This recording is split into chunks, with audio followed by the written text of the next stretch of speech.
Hello students, दो section हम जो हैं फंक्शनल एनालिसिस के कंप्लीट कर चुके हैं। अब ये आपका लास्ट सेक्शन है, third section. And the topic for this section is spectral theory of linear operators in normed linear space. तो अल्टीमेटली यहाँ पर हम स्पेक्ट्रल थ्योरी को स्टडी करेंगे। किसकी थ्योरी? स्पेक्ट्रल थ्योरी किसकी है? ये नॉर्म्ड लीनियर स्पेस की। Spectral theory of linear operators in normed linear space. तो इंट्रोडक्शन इसकी हल्की सी। Spectral theory is one of the main branch of modern functional analysis. जो आज की डेट की जो फंक्शनल एनालिसिस है उसकी एक मेन ब्रांच है हमारी spectral theory and its applications. It is concerned with the certain inverse operators, जो हम यहाँ स्टडी करेंगे, their general properties and their relations to the original operators. मतलब इसका जो बेसिक जो रिलेशनशिप है स्पेक्ट्रल थ्योरी का, that is with inverse operators, then their general properties and their relation to the original operators. तो now we have first definition eigen values and eigen vector. हालांकि आप ये लोअर क्लासेस में ये देख चुके होंगे concept, what is eigen values, what is eigen vectors. तो देखते हैं ज़रा। Let capital A is equal to a i j, ये एक मैट्रिक्स लिया मैंने। This is in general a matrix of any order, say m cross n or n cross n or whatever is. So I am taking a matrix capital A is equal to aij, b a square matrix. We are taking this is as a square matrix. We a square matrix of order n, means the order of this matrix is n cross n.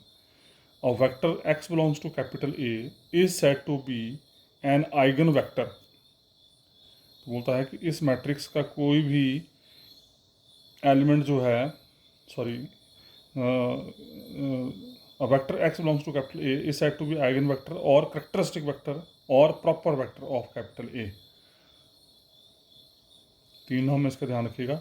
ये x जो है ये eigen vector कहलाएगा या characteristic vector कहलाएगा या proper vector कहलाएगा if number एक ये नॉन जीरो होना चाहिए, जिसको आप करेक्टरिस्टिक वेक्टर नाम दे रहे हैं, तो नंबर एक ये नॉन जीरो होना चाहिए। नंबर दो, this x must satisfy this equation, and the equation is ax equal to lambda x for some scalar lambda. ax equal to lambda x, this is very important. Repeating again, जो आपका characteristic vector होगा या eigen vector होगा, number एक वो non zero होना चाहिए। Number दो, that must satisfy this equation ax equal to lambda x for some scalar lambda. Here lambda is called eigen value of capital ए। और अगर इस तरह का रिलेशन आपके पास एग्जिस्ट कर रहा है तो उस केस में लैम्डा कहलाएगी करेक्टरिस्टिक वैल्यू या आइगन वैल्यू। आइगन वैल्यू बोल लो या करेक्टरिस्टिक वैल्यू बोल लो, एक ही बात है। उसके बाद आइगन स्पेस क्या होता है? Eigen space, the set of zero vectors along such eigen vector corresponding to eigen value lambda is called eigen space. और ये जो आइगन वैल्यूज के अनुसार ये जो eigen vector sub space generate करता है यहाँ पे, तो this is called eigen space.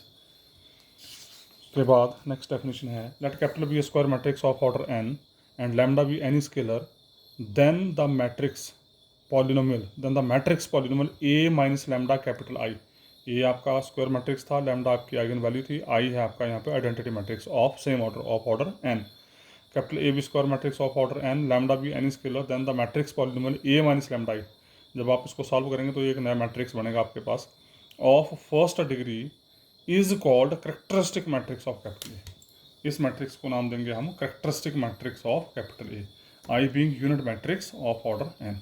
ये ए माइनस लैम्डा आई, ए भी आपका मैट्रिक्स है, आई भी मैट्रिक्स है, लैम्डा को स्केलर है, तो ए माइनस लैम्डा आई जो है ये फिर से एक मैट्रिक्स बनेगा और इसको नाम देंगे हम करेक्टरिस्टिक मैट्रिक्स ऑफ कैपिटल ए। याद करिए, क्योंकि ये टर्म में याद होंगे तभी बात बनेगी आगे। तो उसको नाम देंगे करेक्टरिस्टिक मैट्रिक्स, ए माइनस लैम्डा आई को नाम देंगे करेक्टरिस्टिक मैट्रिक्स। और जब इस मैट्रिक्स का लेंगे हम डिटर्मिनेंट, मॉड आपको नजर आ रहा है, mod means determinant of A minus lambda I, this is so called determinant of A minus lambda I. ये जो A minus lambda I characteristic matrix था, जब इसका हम डिटर्मिनेंट लेंगे तो डिटर्मिनेंट लेके जो आएगा वो बनेगा characteristic polynomial of A of order N.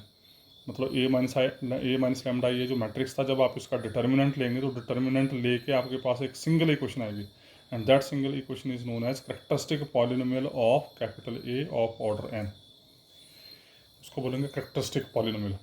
ठीक है जी। उसके बाद अगर ए माइनस लैम्डा आई डिटर्मिनेंट को हम 0 के बराबर पुट कर देंगे तो ये जो करेक्टरिस्टिक पॉलिनोमियल है ये बन जाएगी characteristic equation of capital A. The equation A minus lambda I determinant is equal to 0 is called characteristic equation of capital A. ध्यान रखिएगा 3 चीज़ें आ गई यहाँ पे। पहले आया करेक्टरिस्टिक मैट्रिक्स, फिर आया करेक्टरिस्टिक पॉलिनोमियल, फिर आया करेक्टरिस्टिक इक्वेशन। तो ए माइनस लैम्डा आई को नाम दिया हमने characteristic polynomial.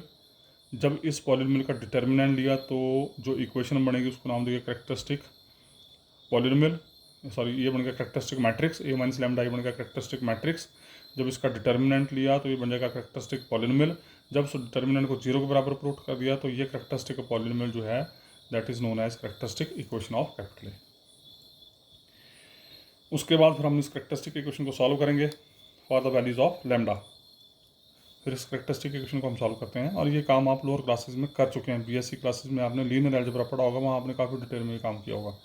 The roots of this equation, फिर आप इस इक्वेशन को सॉल्व करेंगे और सॉल्व करके आपके पास लैम्डा की वैल्यूज आएंगी। वो जो लैम्डा की वैल्यूज आएंगी they are called eigen values for capital A. The roots of this equation are called characteristic roots और लेटेंट रूट्स और आइगन रूट्स।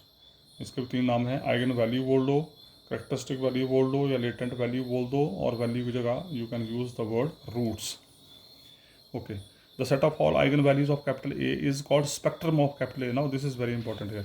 ये जो आइगन वैल्यूज आएंगी आपकी, ये जो आइगन वैल्यूज आएंगी, the set of all eigen values of capital A, ये जो कैपिटल ए मैट्रिक्स था जिसके ऊपर हम कार्रवाई कर रहे हैं, इस कैपिटल ए मैट्रिक्स की जितनी भी आइगन वैल्यूज आएंगी उन आइगन वैल्यूज के सेट को नाम देंगे हम स्पेक्ट्रम ऑफ ए। याद करो उसको, आइगन वैल्यूज के सेट को नाम देंगे स्पेक्ट्रम ऑफ ए, और स्पेक्ट्रम ऑफ ए को हम लिखते हैं सिग्मा ऑफ ए। सर ये इसकी नोटेशन है जिसको हम आगे जाकर यूज़ करेंगे। This is called sigma of A, this is called spectrum of A. उसके बाद नेक्स्ट डेफिनेशन है the complement of sigma of A, मतलब स्पेक्ट्रम ऑफ ए का कॉम्प्लीमेंट जो है in the complex plane is given by C मतलब universal set है minus sigma A is called resolvent set of capital A. इसको नाम देंगे हम रिजॉल्वेंट ऑफ कैपिटल ए। ठीक है जी।